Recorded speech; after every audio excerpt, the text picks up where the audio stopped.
É curioso isso, né? Isso não é à toa que ele falou. Claro que Isso não. tá lá dentro do Beira-Rio, essa questão do Grenal, como me disse o presidente Medeiros na sexta-feira, a pancada foi forte e o Cudê fez referência a isso. Eu quero dizer aqui o seguinte, tudo bem que ele não está no bid ainda, talvez tenha tempo para entrar, talvez ele possa ficar no banco contra o Santos, o que eu acho que é aceitável, mas tem que botar para jogar. O Cudê não pode perder tempo com o jogador, tem que botar para jogar. E eu vou fazer uma comparação aqui com todas as diferenças que a gente possa pensar. Ele é um pouco mais alto que o jogador que eu vou comparar. Ele é uma espécie de Nilmar, especialmente na sua característica e acho que na faixa do campo onde ele pode jogar, de condução de bola. Nilmar é jogador de Copa do Mundo. Nilmar é jogador de Copa, ele foi para uma Copa. Respeito ao Yuri, mas... Copa, ele até jogou na Copa, mas jogou na Copa. E aí o Brasil não ganhou a Copa. Não, foi fazer uma outra figura. Nilmar é um dos 10 maiores jogadores da história do Esporte Clube Internacional. Aí é brincadeira. Aí é uma brincadeira, tá certo? Como brincadeira, vale. Dizer que o Nilmar está entre os 10 do Inter, vale. O Nilmar não está entre os 10 nos últimos 20 anos. Eu vou contar um Nilmar bastidor chegou aqui. sendo todo esse jogador? Ele não chegou sendo todo esse jogador. Quando o Nilmar chegou aqui... Aliás, o Nilmar não era nem para ter vindo, né? O Lisca, quando foi a Bandeirantes, foi buscar um outro jogador. Mas trouxe o Nilmar. O Nilmar não chegou sendo esse jogador. Eu entendi o que está dizendo o Meneghetti. Não? Foi buscar o Nilmar? Quem foi a Bandeirantes e trouxe os dois foi o Lisca. Mas vamos lá. Aliás, está de aniversário o Lisca hoje. O JB. O raciocínio do Meneghetti, ele não está totalmente equivocado. Ninguém está dizendo que ele chega sendo o Nilmar.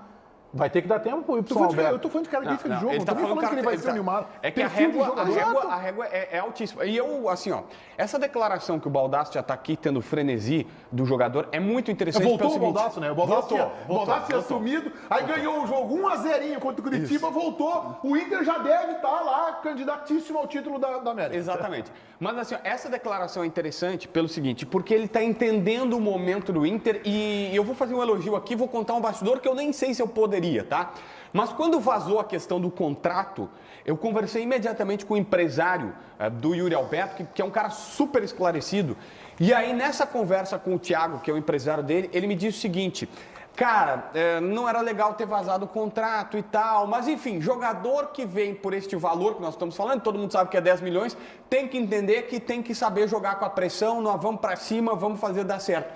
E esse tipo de postura me agrada muito. O cara que não fica se escondendo. Eu acho uma pressão desnecessária do Meneghetti comparar o cara ao Nilmar, que é jogador de Copa do Mundo. Ele não precisa disso. Mas eu também preciso fazer um elogio de que o jogador chega aqui preparado e sabendo o seguinte: vamos para o enfrentamento, vamos para a guerra. Vocês me passaram uma informação e eu fico muito feliz em saber dessa informação que vocês muito bem informados me passaram, de que há algo em torno do Grenal no estádio Beira-Rio. Meneghetti usou esse termo, tem uma coisa em torno do Grenal e que o Yuri estaria motivado por isso, para essa declaração. Que bom, então passou a ter algo em relação a essa força de Grenal na última semana para cá, porque no último Grenal não teve. No último Grenal certamente não teve.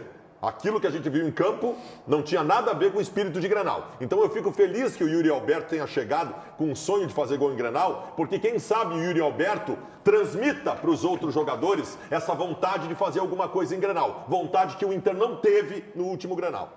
Mas tu não acha que às vezes quando se cria toda essa ideia em cima, única e exclusivamente de um adversário, tu diminui o tamanho do processo do Inter esse ano? Não, o processo do Inter é voltar a ganhar Grenal. O processo do Inter é voltar a ganhar Grenal e a partir do voltar a ganhar Grenal se ganha outra coisa. Nós precisamos matar o Grêmio. O processo do Inter é pegar o Grêmio. Nós precisamos ganhar do Grêmio. Se o Inter voltar a ter grandeza para ganhar do Grêmio, o Internacional abre seu rumo para ganhar outras coisas. Sabe o que esse depoimento enfático e epidérmico do Baldasso reproduz? O que disse o presidente Medeiros, a pancada foi forte. Isso que o Baldasso está fazendo é atestar e o que o Cudê referendou no sábado na coletiva. De que uma das missões que a direção lhe delegou, quando ele foi contratado lá atrás pelo Melo e pelo Caetano, não é mesmo, JB? Isso. Lá na Argentina, uma das missões era tornar o time mais competitivo, jogar no Beira-Rio como se joga fora de casa, Ao contrário. Ganhar. Jogar fora de casa como se joga no jogar fora de casa como... jogar igual, jogar da mesma maneira. Tanto faz essa ideia, essa ideia de se jogar da viver... mesma maneira dos dois estádios, desculpa, César. Ser competitivo e ganhar Granal. E mais, o Cudê disse, Baldassi, a gente reproduziu aqui ontem, que ele foi olhar a folhinha depois do Granal para ver quando é o próximo enfrentamento com o Grêmio. Essa ideia de se viver do rival, Bagé, e que a gente tem que colocar, o maior dirigente da história do Grêmio disse em 1976, eu acho, antes do Grêmio ganhar o Gauchão de 77. O maior dirigente da história do Grêmio, Fábio André Koff.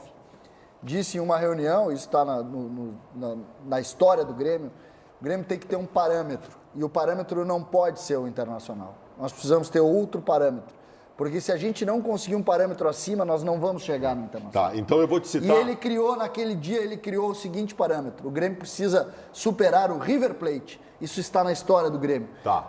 Alguns anos depois, o presidente Fábio Koff conquistou a Libertadores Perfeito. E superou o Internacional. Tu citou o maior presidente da história do Grêmio, agora eu vou citar o maior presidente da história do Internacional. Vitório Pífero. Em 2002, Pífero. Em 2002, quando o Fernando Carvalho assumiu o Internacional, o Fernando Carvalho disse o seguinte: nós precisamos Ganhar voltar Grenal. a mandar em casa e ganhar Grenal. A partir daí, a gente segue outros rumos. E é isso que o Inter precisa nesse momento. O Inter precisa voltar a mostrar para o Rio Grande do Sul que quem manda aqui no Rio Grande do Sul é o Internacional. Mas tem um detalhe. Primeiro que a entrevista coletiva do Yuri Alberto foi muito boa. Ele o termo gosta de usar o JB, ele é um cara muito esclarecido.